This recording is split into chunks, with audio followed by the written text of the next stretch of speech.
Subukan niyo po ngayon din. Kung hindi niyo naririnig, sa unang tawag pa lang ng inyong pamilya, nagsimula na po iyan. Magandang araw po. Ako po si Dr. Victor Pascual, isang neurologist na may 30 taon ng karanasan sa pag-aaral ng utak at nerves. Mga kababayan, nasubukan niyo po ba ang sinabi ko kanina? Kung kinailangan kayong tawagin ng 2 beses bago narinig, lalala po yan pagkalipas ng 3 buwan. Pagkatapos ng 6 na buwan, aabot na sa 50 ang volume ng TV ninyo at pagkalipas ng 1 taon, unti-unti nang mawawala ang inyong mahahalagang alaala. Ngunit iba po ang kaso ng 82 anyos na si Lolo Ricardo Reyes mula sa Quezon City. Siya po ay gumagamit na ng hearing aid pero sa loob lang ng 3 buwan umiyak siya dahil naririnig na niya pati ang bulong ng kanyang apo. Paano ito naging posible? Gabi-gabi bago matulog, 3 minuto lang pinatay niya ang TV at binago ang isang bagay na ito at isang himala ang nangyari. Naranasan niyo na po ba ito? Hindi marinig ang ring ng telepono, palaging nagtatanong ng ano, at pakiramdam ba ninyo ay parang bumubulong lang ang mga tao? Ang mas nakakatakot ay ang pagdami ng beses na hindi nyo maalala ang isang pangalan. Mga kababayan, hindi po ito simpleng pagtanda lang. Napuputol na po ang koneksyon sa pagitan ng inyong tainga at utak. Ngunit simula ngayong gabi, maaari natin itong i-connectang muli. Kung panonoorin nyo ang video na to, hanggang dulo ang baradong pandinig nyo ay bubukas at ang demensya ay tuluyang mawawala. Sasabihin ko po sa inyo ang sikreto para hindi magka-demensya hanggang sa huling hininga. Libre lang po ang pag-subscribe at pag-like. I-comment nyo po sa ibaba, kamusta po ang resulta ng test kanina? Kung gayon, magsimula na po tayo. Sige po, sasabihin ko na sa inyo ngayon kung ano ang ginawa ni Lolo Ricardo Reyes sa loob ng 3 minuto bago matulog gabi-gabi. Mayroon pong 5 hakbang at ipapaliwanag ko po ito ng paisa-isa. Lalo na ang ika-5 hakbang, talagang kamangha-mangha po ito, kaya kailangan ninyong tapusin ang panonood. Ang unang hakbang ay ang pagpindot sa mga pressure points sa paligid ng tainga. Mga kababayan, subukan yung hawakan ngayon din ang bahagi sa harap ng inyong tainga. Kapag ibinuka at isinara ninyo ang inyong bibig, may mararamdaman kayong lumulubog na bahagi, hindi po ba? Iyan na po yun. Naalala ko po nung nakilala ko ang 74 anyos na si Mang Edgardo Santos mula sa Cebu. Kahit itodo niya sa iti ang volume ng TV, hirap pa rin siyang makarinig. Umaabot na sa punto na nagagalit na ang kanyang apo at sinasabing, "Lolo, ang ingay-ingay naman po." Ito po ang sinabi ko kay Mang Edgardo, gabi-gabi kapag nakahiga na kayo, diinan niyo po ang bahaging ito gamit ang inyong hinlalaki sa loob ng 30 segundo. Diinan niyo po ng may kaunting puwersa hanggang sa maramdaman niyo ang bahagyang sakit. Noong una, nag-aalinlangan si Mang Edgardo. Talaga po bang gagana ang ganito kasimpleng bagay? Tanong niya. Pero sigurado po ako, dahil ang bahaging iyan ay tinatawag na tinggong chongong point, isang mahalagang pressure point na ginagamit na sa tradisyonal na panggagamot para sa pandinig sa loob ng 2 taon. Sa unang linggo, wala siyang napansin na pagbabago. Nag-aalala rin si Mang Edgardo at nagtanong, "Dok, sigurado po bang epektibo ito?" Ngunit sa ika-10 araw nagsimula ang pagbabago. "Narinig ko po ang huni ng mga ibon kaninang umaga," sabi niya. Pagkalipas ng 2 linggo, naibaba niya sa 60 ang volume ng TV. Bakit nangyari ito? Kapag pinipindot ang paligid ng tainga, gumaganda ang sirkulasyon ng dugo. Dahil dito, mas maraming oxygen at sustansya ang nakakarating sa mga hair cell sa loob ng tainga. Para po itong pagdidilig sa isang nauuhaw na halaman. Ang mas mahalaga, ang pagpindot sa pressure point na ito ay nagpapasigla rin sa mga nerve na papunta sa utak na nagpapadala ng senyales. Na buhay pa ang tainga, kailangan itong gamitin. Subukan nyo rin po ngayon. Diinan ang lumulubog na bahagi sa harap ng inyong tainga gamit ang hinlalaki sa loob ng 30 segundo. Medyo masakit dapat. Kamusta po? May nararamdaman ba kayong kahit kaunting pagluwag sa inyong pandinig? Yan po ang unang hakbang, pero hindi pa ito sapat. Mas mahalaga ang ikalawang hakbang. Huwag niyo pong palalampasin ang ikalawang hakbang dahil ito po ay talagang kamangha-mangha. Sige po, sasabihin ko na ang ikalawang hakbang. Kahit may epekto na ang unang hakbang, kailangan niyo pong gawin ang ikalawang hakbang para maranasan ang tunay na pagbabago. Ang ikalawang hakbang ay ang paghila sa tainga. Mga kababayan, hawakan niyo po ang inyong tainga ngayon. Hawakan ang itaas na bahagi at bahagyang hilahin pataas. Hawakan ang gilid at hilahin patagilid. Pagkatapos hawakan ang ibabang bahagi at hilahin pababa. Ikwento ko po sa inyo ang tungkol sa 69 anyos na si Aling Corazon Cruz mula sa Maynila. Hirap na hirap po siyang makipag-usap sa telepono. Kalahati ng sinasabi ng kausap niya ay hindi niya maintindihan. Kaya kapag may tumatawag, palagi niyang sinasabi, "Sandali lang po, pakiulit po." Nag-alala ang kanyang anak kaya dinala siya sa ospital at lumabas sa resulta na tumigas na ang loob ng kanyang tainga. Parang kinakalawang na pinto. Ito po ang sinabi ko kay Aling Corazon. Pagkatapos gawin ang unang hakbang na pagpindot sa pressure point, hilahin niyo po ang inyong tainga pataas, patagilid at pababa bawat isa sa loob ng 10 segundo. Hindi po dapat sobrang lakas, sapat lang na maramdaman niyo ang ginhawa. Nagtaka si Aling Corazon, hihilahin ang tainga. Hindi po ba lalo itong masisira? Ngunit hindi po kabaligtaran pa nga. Kapag hinihila ang tainga, lumuluwag ang espasyo sa loob nito. Dahil dito nabubuksan ang mga baradong daanan, parang pag-aalis ng bara sa tubo ng tubig. Ang mas mahalaga, kapag hinihila ang tainga, gumagalaw ang mga muscle sa paligid ng eardrum. Ang mga muscle na ito na matagal nang hindi nagagamit at tumigas na ay muling lumalambot. Nang gawin ito ni Aling Corazon sa loob ng 2 linggo, isang kamangha-manghang bagay ang nangyari. Isang araw tumawag ang kanyang anak at sa unang pagkakataon natapos nila ang pag-uusap nang hindi siya nagtatanong ng ano. Pagkalipas ng 1 buwan, mas malaki pa ang naging pagbabago. Narinig na niya ang maliliit na tunog sa labas ng bahay tulad ng huni ng ibon at ihip ng hangin. Ito ay isang paraan na napatunayan na ng siyensya.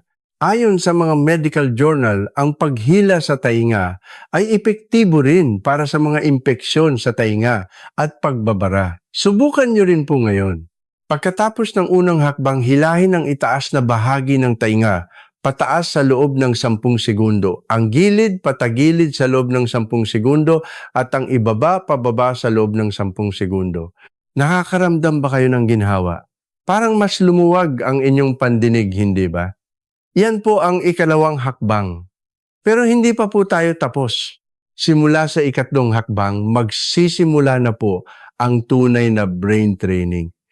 Ang ikatlong hakbang ay isang paraan na ginagamit mismo ng NASA. Huwag niyo pong palalampasin. Sige po, sasabihin ko na ang ikatlong hakbang. Talagang kamangha-mangha po ito. Ito ay isang paraan na ginagamit mismo ng NASA para sa pagsasanay ng pandinig ng kanilang mga astronaut. Ang ikatlong hakbang ay ang pagpikit ng mata habang nakatuon sa mga tunog. Mga kababayan, subukan niyo pong ipikit ang inyong mga mata at mag-focus sa mga tunog sa paligid, ang tunog ng orasan ng aircon at kahit ang mga sasakyan sa labas. Subukan niyong pakinggan at kilalanin ang bawat isa. Ikwento ko po ang tungkol sa 71 anyos na si Mang Nestor David mula sa Davao. Malala na po talaga ang kanyang sitwasyon. Kahit na tinatawag siya ng kanyang asawa mula sa kabilang kwarto, hindi niya ito naririnig. Kahit sumigaw ang asawa niya ng mahal, hindi niya alam. At kailangan pa siyang lapitan at tapikin sa balikat para lang masabi niya, "Oh, nandiyan ka pala." Ang mas nakakalungkot, unti-unting nabawasan ang pagsasalita ni Mang Nestor. Sinasabi niya, "Bakit pa ako makikipag-usap? Hindi ko naman maririnig ng maayos. Kaya dumami ang oras na nag-iisa na lang siya buong araw." Ito po ang sinabi ko kay Mang Nestor. Pagkatapos gawin ang una at ikalawang hakbang, ipikit niyo po ang inyong mga mata sa loob ng 1 minuto at mag-focus sa mga tunog sa paligid. Pilitin niyong kilalanin ang bawat tunog. Nagduda si Mang Nestor. Pipikit lang po at makikinig sa tunog. Parang napakasimple naman po niyan. Ngunit may kamangha-manghang siyentipikong prinsipyo sa likod nito. Kapag nakapikit ang mga mata, nagpapahinga ang bahagi ng utak na responsable sa paningin. Ang enerhiya na iyon ay napupunta sa bahagi na responsable sa pandinig. Parang kapag pinatay mo ang isang ilaw, mas lalong lumiliwanag ang ibang lugar. Ang mas mahalaga kapag nag-focus ka sa pagkilala sa mga tunog na pagtatanto ng utak na mahalaga pala ang pandinig. Kaya mas pinapagana nito ang mga nerve na papunta sa tainga. Ito rin ang dahilan kung bakit ginagawa ng NASA ang pagsasanay na to sa kanilang mga astronaut. Sa kalawakan, kahit isang maliit na tunog ay hindi pwedeng palampasin dahil mapanganib ito.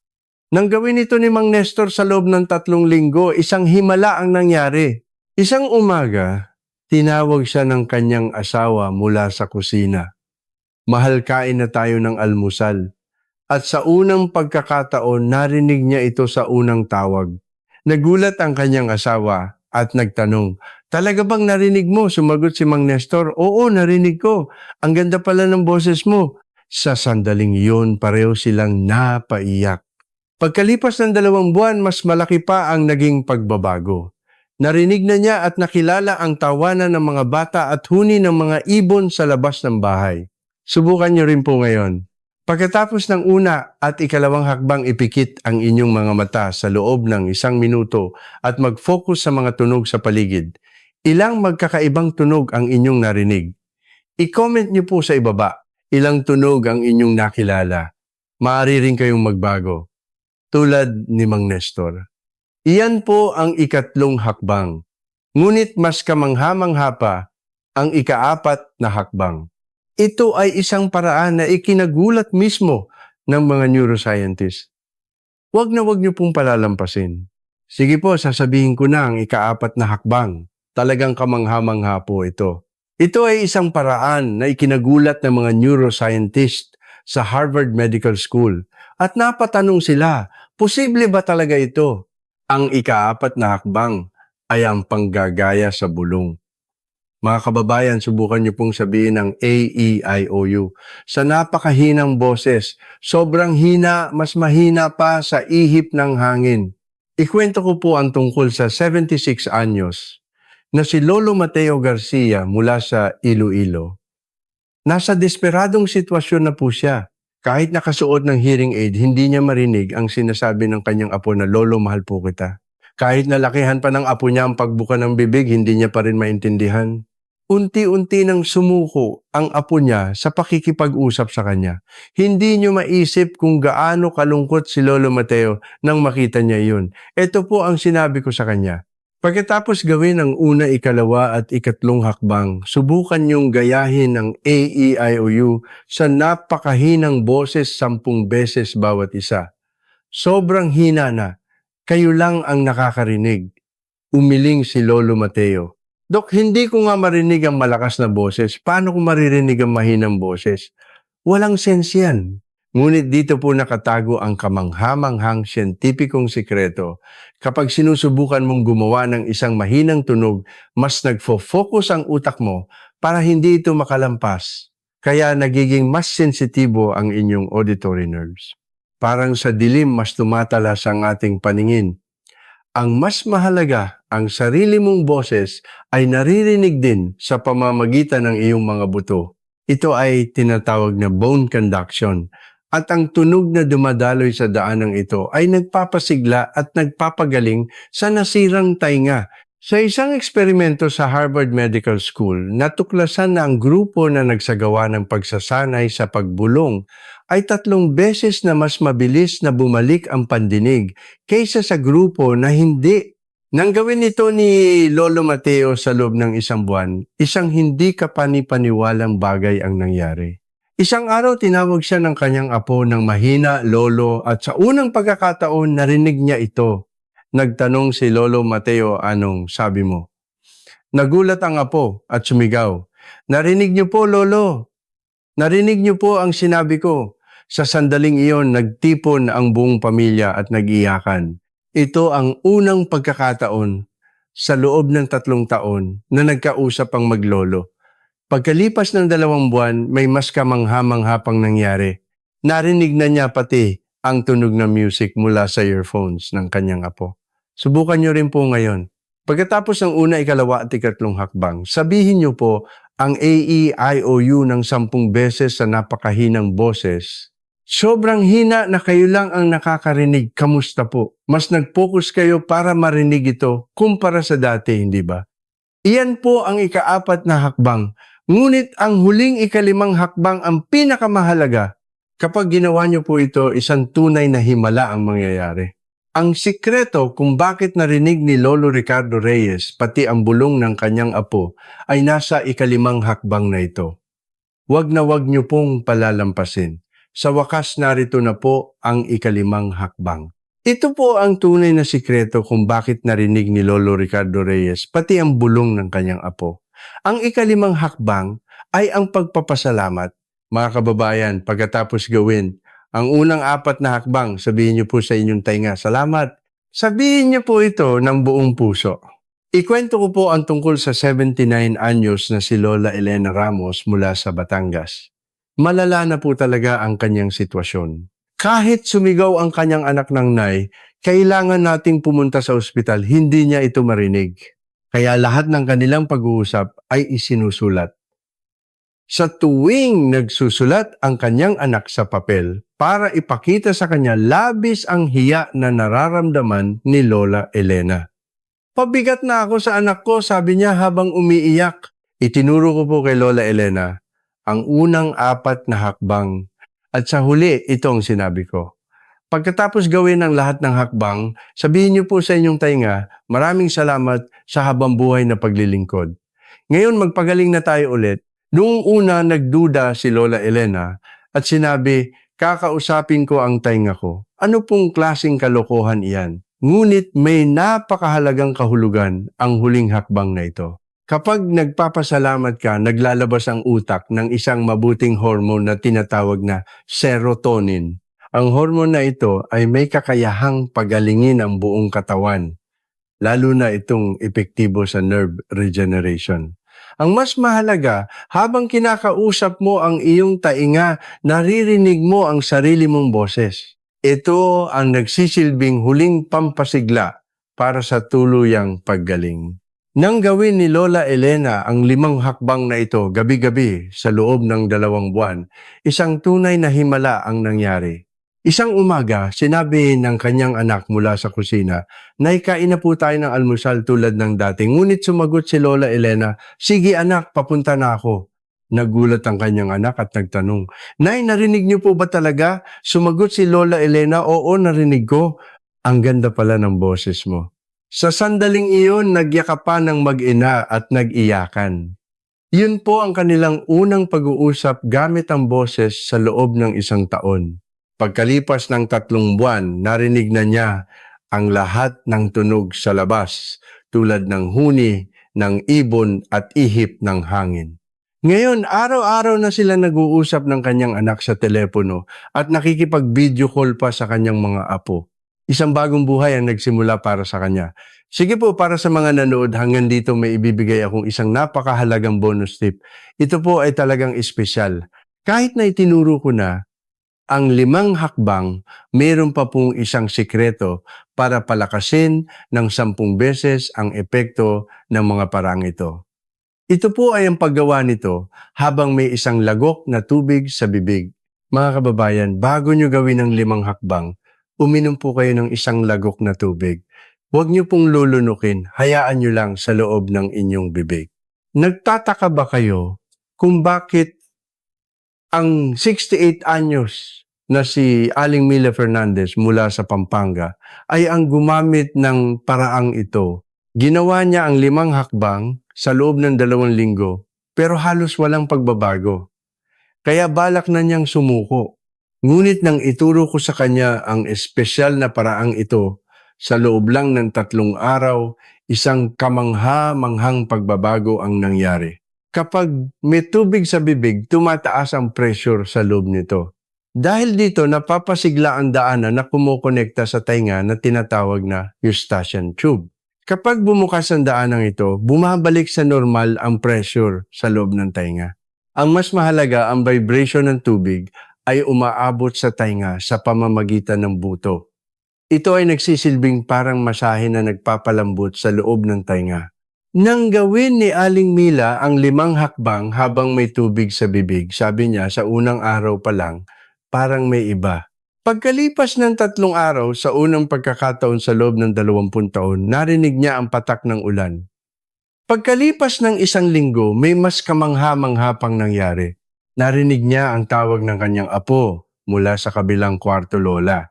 Ngunit meron pong dapat tandaan. Gumamit po ng maligamgam na tubig. Huwag po masyadong malamig at huwag masyadong marami. 1 lagok lang po ay sapat na. Kung gagamitin nyo ang paraang ito, ang epekto ng 5 hakbang ay talagang magiging 10 beses na mas malakas. Ngunit dahil ito ay isang espesyal na sikreto, kayo lang na nanood hanggang dulo ang nakakaalam nito. Tulad ni Aling Mila, subukan niyo pong gawin ang 5 hakbang habang may 1 lagok na tubig sa bibig. Siguradong makakaranas kayo ng kamangha-manghang pagbabago. Ngunit para magawa ng tama ang lahat ng paraang ito, may ilang paalala na kailangan ninyong sundin. Kung hindi niyo ito alam, baka magkaroon pa to ng masamang epekto. Huwag niyo pong palalampasin ang huling bahagi.